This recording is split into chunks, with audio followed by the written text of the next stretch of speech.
His overwhelming power left billionaire Kevin, his daughter Ellie, and the workers in stunned amazement. As he casually explained that current mutated beasts and spirit beast warriors were still weak, he shocked everyone by dipping his finger in blood to taste it, remarking, "Not as good as raw meat." When he asked about cooperation, Kevin nervously stammered, fearing they'd be eaten if they refused. He reassured them he had no interest in cannibalism, then warned of the impending dark turmoil, asking for their plans. Kevin immediately pledged allegiance, offering his high-security villa as a base, which he accepted without hesitation. He then gave workers the choice to leave or stay. Most stayed, vowing unconditional obedience. The group efficiently transported supplies back to the villa. Later, Kevin suggested stockpiling more resources, triggering his memories of how, in a past life, resource control had enabled tyrants to rule. Reborn with a system, he was determined to monopolize the entire resource market. He emphasized their urgent mission, preparing for the first Forbidden Lands arrival, whose resources were critical for fortifying their base. Though confused, Kevin and Ellie trusted him implicitly and asked no questions. He remembered how, in his previous life, this father-daughter duo had died miserably from a mutated electric eel before ever becoming spirit beast warriors. Now, he wanted to give them a chance. When Ellie asked about their past deaths, Kevin confirmed the story, and both shuddered at the near fate. Kevin lamented their lack of strength, so he explained the awakening process. After the aurora, some would mutate into the last animal they'd eaten, a random probability heightened by diverse diets. He led them to the warehouse, where he prepared a stew of dozens of ingredients, meats, fruits, and nuts, and urged them to eat. Until the aurora struck, the pair felt only fullness.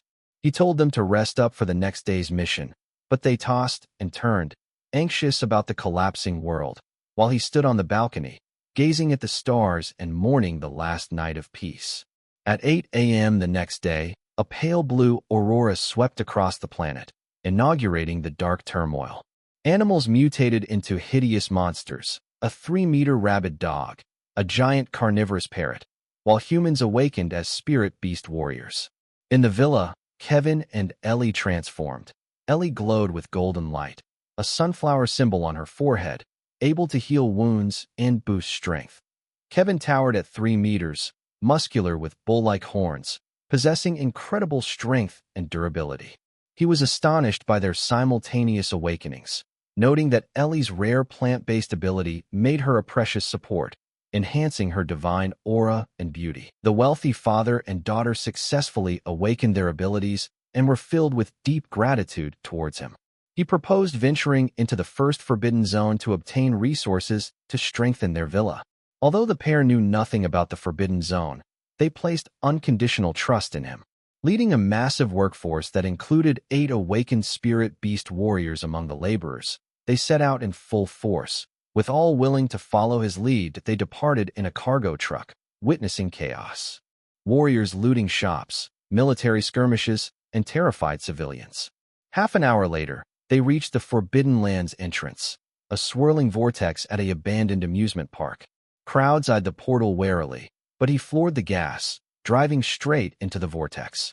Nearby, Bernard, a shadowy intruder with malicious intent, watched them vanish and smirked, ordering his men to follow.